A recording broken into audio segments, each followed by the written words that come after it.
ညီကိုအားလုံးပဲမင်္ဂလာပါခင်ဗျကျွန်တော်ဒီနေ့ LCD ကိုဘယ်လိုအယောင်ပြောင်းမလဲဆိုတဲ့ဥစ္စာလေးကိုလုပ်ပြမှာဖြစ်ပါတယ်ပထမတစ်ခေါက်တုန်းကကျွန်တော်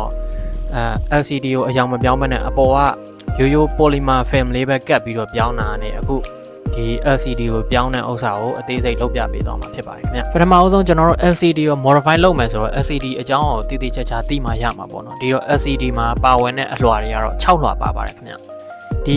6လွှာမှာကျွန်တော်တို့အခုပြောင်းမဲ့ဥစ္စာဒီအပေါ်ဆုံးอ่ะပေါ့နော်အပေါ်ဆုံးမျက်နှာပြင်က polarize ဆိုတဲ့အဲ့ဒီအပြားလေးကိုခွာပြီးတော့ပြောင်းအောင်မှာဖြစ်ပါတယ်ဒီလိုမျိုး modification လုပ်တတ်ပြီဆိုတာနဲ့ brother တို့အခုလိုမျိုး LCD ဘန်းသွားတဲ့ဥစ္စာတွေကိုလည်းပြန်ပြင်လို့ရမှာဖြစ်ပါတယ်ဘာလို့ဒီလိုမျိုး screen တွေမဲသွားလဲဆိုတော့ကျွန်တော်တို့ဒီ LCD မှာဖြစ်နိုင်တာ3ခုရှိတယ်ဒီအရှည်ဆုံးကအဲ့ဒီ polarizer တွေကကြာလာတဲ့အခါမှာအလင်းကိုတေချာမကာနိုင်တော့ဘဲနဲ့အဲ့လိုမဲသွားတာဖြစ်နိုင်တယ်ပြီးလို့ရှိရင်အထဲတွေက liquid crystal voltage မမှန်တဲ့ battery တွေသုံးမိတာဖြစ်စေအနောက်က reflector တွေကအလင်းကောင်းကောင်းမပြန်နိုင်တော့ဘဲနဲ့ပေါက်သွားတာမျိုးဒါတိတာပါတယ်ခင်ဗျ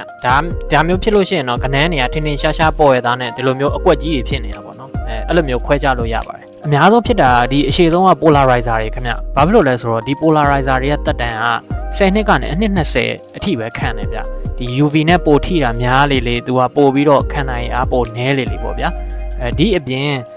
LCD liquid crystal အလဲရဥစ္စာကြတော့အနှစ်20ကနေအနှစ်40အထိခံတယ်ဗျတကယ်လို့ဒါ liquid crystal မှာ error ဖြစ်မယ်ဆိုလို့ရှိရင်တော့ခဏန်းတွေကကောင်းကောင်းမွန်မွန်ပြပြတတ်မပေါ်တော့ဘဲနဲ့မှိန်နေဝါနေတာဖြစ်တတ်ပါတယ်ခင်ဗျ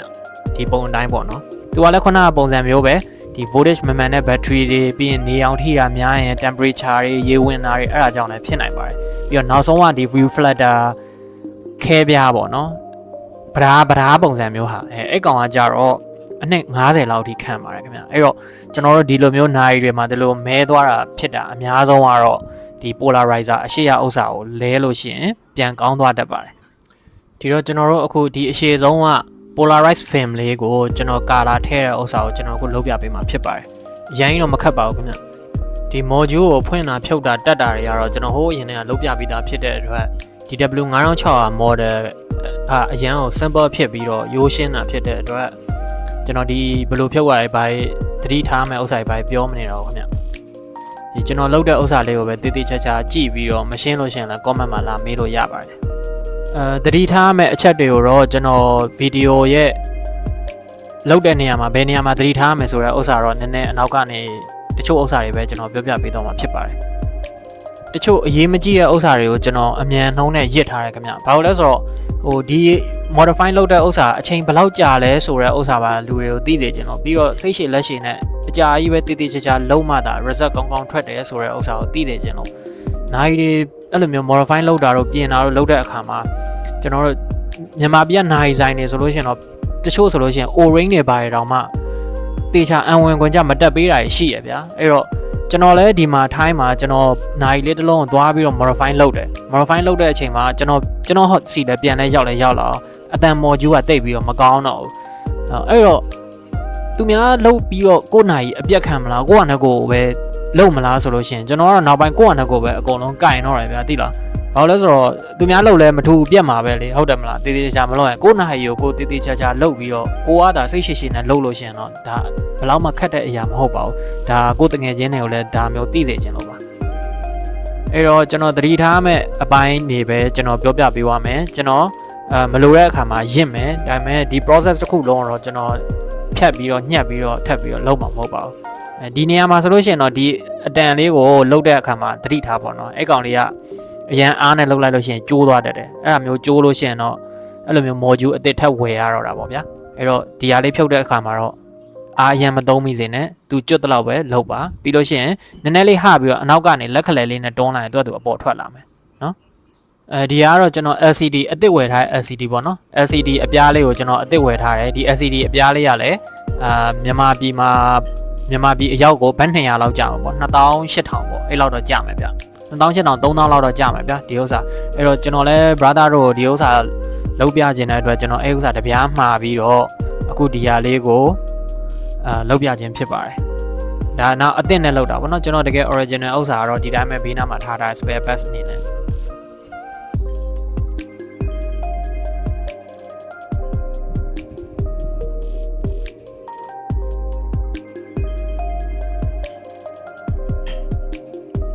ဒီကောင်ကတော့ကျွန်တော်အသစ်ဝယ်ထားတဲ့ LCD ကောင်းမကောင်းဆိုတဲ့ဥစ္စာအရင်စမ်းကြည့်တာပေါ့နော်အဲ့တော့အခုကြည့်လိုက်တာဒီအသစ်ဝယ်ထားတဲ့ LCD ကလည်းအကုန်ကောင်းတယ်ကောင်းတော့ကျွန်တော်တို့ဒီအရှိက polarize အပြားကိုခွာပြီးတော့ modify လုပ်ကြမယ်ဒီမှာကနန်းနေအပြည့်ပေါ်ရဲ့လားဘာလားဆိုတဲ့ဥစ္စာအရင်ဆုံးကျွန်တော်ကြည့်တာပေါ့နော်အခုဒီမှာကြည့်လိုက်တာအကုန်လုံးနှိပါတော့ပေါ်တယ်ဘာမှ error လည်းဘာမှမရှိဘူးမရှိတော့ကျွန်တော်ဒီအပြားကိုခွာမယ်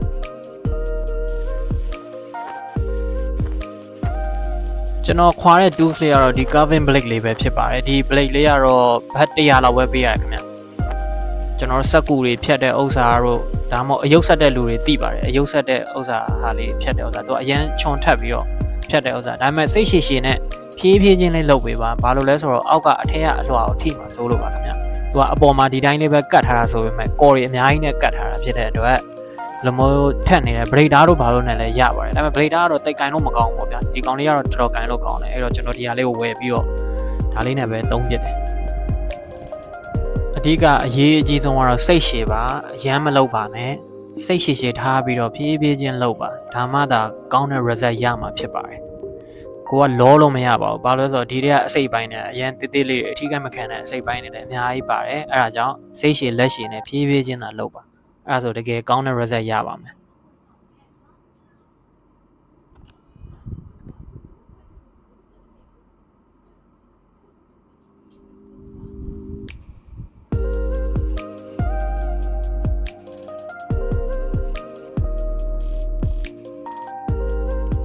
ဒီမှာဆိုလို့ရှိရင်အပေါ်က polarizer တစ်ထက်ကကွာသွားတဲ့အခါမှာအောက်မှာဒီခုနက color filter အထက်ပေါ်လာနိုင်မယ်ခင်ဗျအဲ့ကောင်ကလည်းဖန်သားလေးပါပဲအဲ့ကောင်လေးကိုအစင်းရမထင်အောင်လို့ကျွန်တော်တို့က15 degree လောက်ပဲအပြားလိုက်ပဲလုပ်ပါပြီးလို့ရှိရင် blader ရဲ့ဒီ blader ရဲ့ clear ဘိုင်းလောက်ကိုပဲသုံးပါထိပ်ပိုင်းနဲ့မလုပ်ပါနဲ့ထိပ်ပိုင်းနဲ့လုပ်လို့ရှိရင်ချစ်မိတတ်ပါတယ်ဗျအဲ့တခုတော့သတိထားပါနော်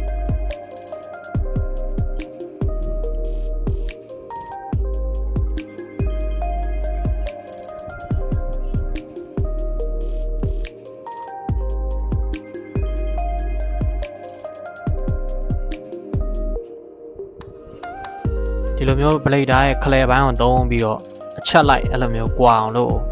တည်တည်ချာချာဖြည်းဖြည်းချင်းအား site ထုတ်တဲ့လောက်ပဲ site ထုတ်ပြီးတော့ဖြစ်နိုင်လို့ရှိရင်တော့ဒီလိုမျိုးလေးပေါ့ဗျာအရင်ကြီးလည်းသွားပြီးတော့မဆောင်းနဲ့အရင်ကြီးဆောင်းလို့ရှိရင်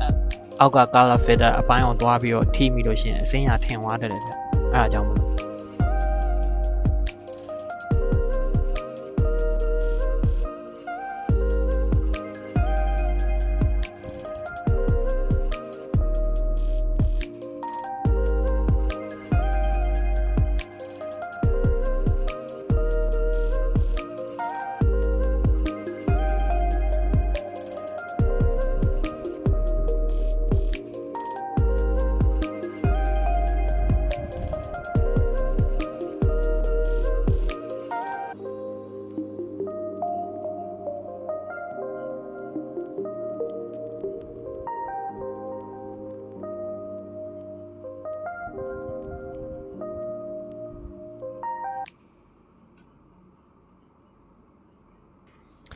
အခုဆိုလို့ရှိရင်တော့ဒါအပေါ်ကဒီ polarized film လေးကသူအချက်လိုက်လေးကွာလာပြီဖြစ်ပါတယ်အဲ့တော့ဒီ polarized film ကျန်သေးတဲ့အပိုင်းတွေကိုလည်းခုနကလိုမျိုးပဲဓာတ်လေးနဲ့တည်တည်ချာချာလေးအကုန်လုံးကိုလီးထုတ်ပေးပါခင်ဗျ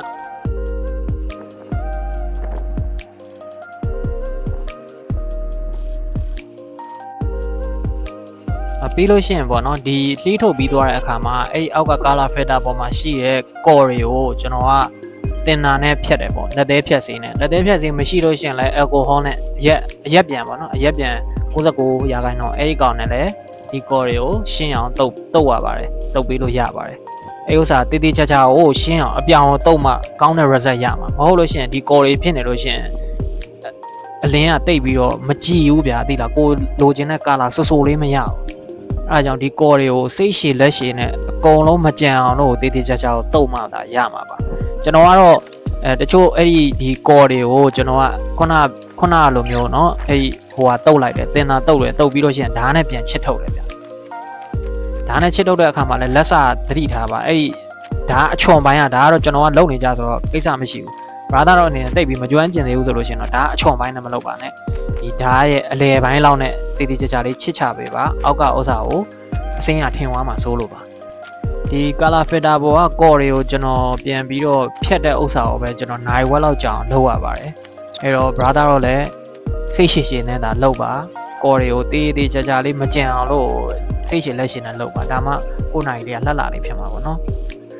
အဲ့ဒီကျွန်တော်ကောချွတ်တဲ့ဥစ္စာကိုတော့ကျွန်တော်အဲ့လိုပဲတင်တာနဲ့တုပ်လိုက်ပြီးလို့ရှိရင်အဝိစားနဲ့ပြန်ပြီးတော့တုပ်လိုက်ပြီးလို့ရှိရင်ဓာတ်နဲ့ပြန်ချစ်လိုက်လုံးဝကော်တွေကိုပြောင်းတဲ့အထီကိုကျွန်တော်လုပ်တဲ့ဥစ္စာတော့ကျွန်တော်ရစ်လိုက်တော့မယ်ဗျဘာမှသိပြီးတော့လည်းပညာသားမပါလို့ပေါ့နော်ဒီလိုကော်တွေအကုန်လုံးပြောင်းပြီးတော့ကြည်လင်သွားပြီဆိုလို့ရှိရင်တော့ကျွန်တော်တို့ခုနpolarizer ပေါ့နော်အဲ့ကောင်လေးကိုကတ်မှာဖြစ်ပါတယ်ဒီမှာသတိထားမယ်ဥစ္စာတစ်ခုက polarized fin ပေါ့နော်ဒီ polarized fin ကိုကျွန်တော်တို့သုံးတဲ့အခါမှာ positive display သုံးမလား negative display သုံးမလားဆိုတော့ကိုယ့်အကိုရွေးချယ်ပါများသောအားဖြင့်တော့ကျွန်တော်ကတော့ဒီလိုဟာမျိုးတွေလုပ်တဲ့အခါမှာ positive display ထက်ဆိုင် negative color ကိုပဲကျွန်တော်ကပို့ပြီးလုပ်စေချင်ပါတယ်ဘာလို့လဲဆိုတော့တကယ်လို့ positive လိုချင်လို့ရှိရင်ဒီလိုဟာမျိုးလုပ်စရာမလိုဘူးဗျနိုင်ရဲ့မှန်ကိုအတွင်းဘက်ကနေခုနက polymer film လေးကတ်လိုက်တာနဲ့ positive ကရနိုင်တယ်negative ကြတော့အဲ့လိုမျိုးလုံးလို့မရဘူးဗျဒီအပေါ် polarizer ကိုခွာပြီးမှသာလုံးမှသာဒီလို negative color ရတာအဲ့တော့ negative color လုံးချင်တဲ့လူတွေကတော့ဒီလို polarizer နဲ့သုံးပါ positive တမားကြတော့ဒါမျိုးကြီးခွာပြီးတော့လုံးဆရာမလိုပါဘူးအချိန်လည်းကုန်ပါတယ်ပြီးတော့ original အပေါ်က polarizer ကို sacrifice စတေးရတယ်ပေါ့နော်ဖြတ်လိုက်ရတယ်ပေါ့အဲ့တော့ negative သမားတွေကဒီဟာတတိထားပေါ့နော်ဒီလို polarizer ဝယ်မယ်ဆိုလို့ရှိရင်လည်းကိုကဘယ်လို angle မှာ negative ဖြစ်တဲ့အလင်းကိုပိတ်တယ်ဆိုတဲ့ဥစ္စာဒီလိုမျိုးပေါ့ဒီလိုမျိုးပေါ့နော်ဒီလိုမျိုးကိုကျွန်တော်တို့ဒီတစ်ချက်စာကိုကကြီးနဲ့ညှက်ပြီးတော့လုပ်မှာဖြစ်ပါတယ်ဒီကကြီးနဲ့ညှက်ပြီးတော့လုပ်တဲ့အခါမှာလည်း तू ကအကုန်လုံးကိုတပြားလုံးကြီးကိုကာစရာမလိုဘူးဗျသိလားသူ့မှာအပေါ်မှာ area လေးရှိတယ်သူ LCD area လေးကိုကာယုံလောက်လေးပဲဆိုရပြီဗျဘာလို့လဲဆိုတော့ဒီအပြည့်တစ်ပြင်လုံးပေါ်နေမှာလည်းမဟုတ်ဘူးလေနိုင်မှန်မှာက तू ကဒီ LCD တစ်ပြားလုံးကိုပေါ်ပြနေရလည်းမဟုတ်ဘူးအဲ့တော့ကျွန်တော်တို့LCD အပြားကာယုံလောက်လေးပဲကျွန်တော်တို့ညှက်ပြီးတော့လုပ်လို့ရပါတယ်ပြီးတော့ဒီ polarize အပြားလေးတွေကလည်းဈေးတော့ကြီးရဗျဒီလိုနိုင်အခုနိုင်တစ်ခုစာအကွက်အပြားလေးကိုပေါ့နော်အဲ့လိုအပြားလေးတော့မှဘတ်250လောက်ပေးရတယ်ကျွန်တော်တို့လို့ကျွန်တော်ဝယ်ထားတဲ့လိုမျိုး10 cm အပြားတစ်ခုကို950 650လောက်ပေးရတယ်အဲ့တော့3သိန်းနီးပါးပဲဗျဒီလိုအပြားလေးတစ်ခုကိုအဲ့လိုအချက်အကြီးဝယ်ရတော့ပို့ပြီးတော့တက်တာတာပေါ့ဗျာ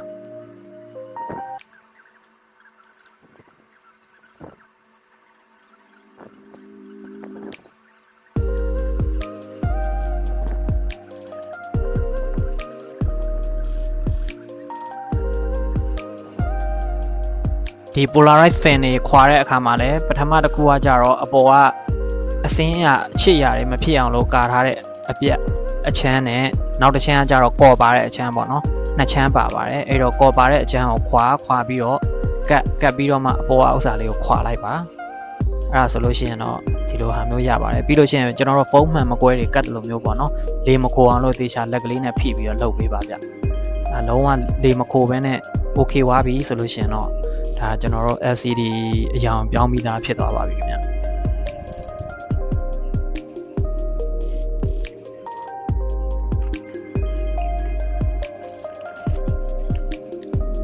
ဒါကျွန်တော်လက်ပွေဘာတွေဖုံနေဘာတွေ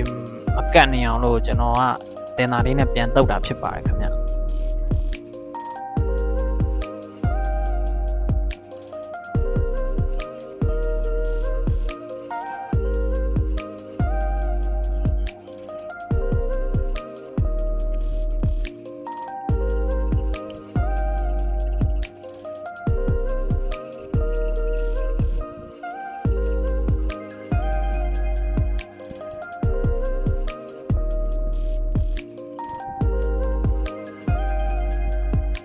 ပြီးရင်တော့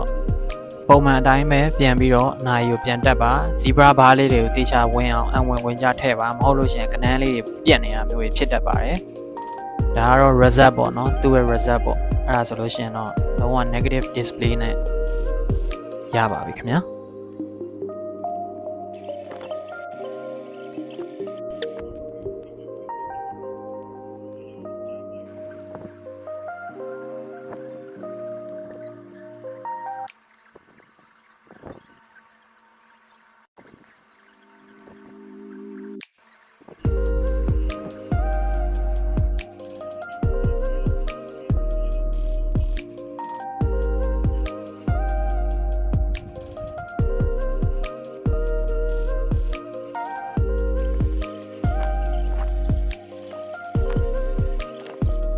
ခုဆိုရင်တော့ခုနကလိုမျိုး color polarizer film လဲတဲ့ဥစ္စာပြီးသွားပါပြီဒါကတော့ final result ပါဟုတ်ကဲ့ဆုံးထိကြည့်ရှုပေးလို့ကျေးဇူးအများကြီးတင်ပါတယ်မရှင်းတာရှင်ကျွန်တော် comment မှာမေးခဲ့လို့ရပါတယ်ခင်ဗျ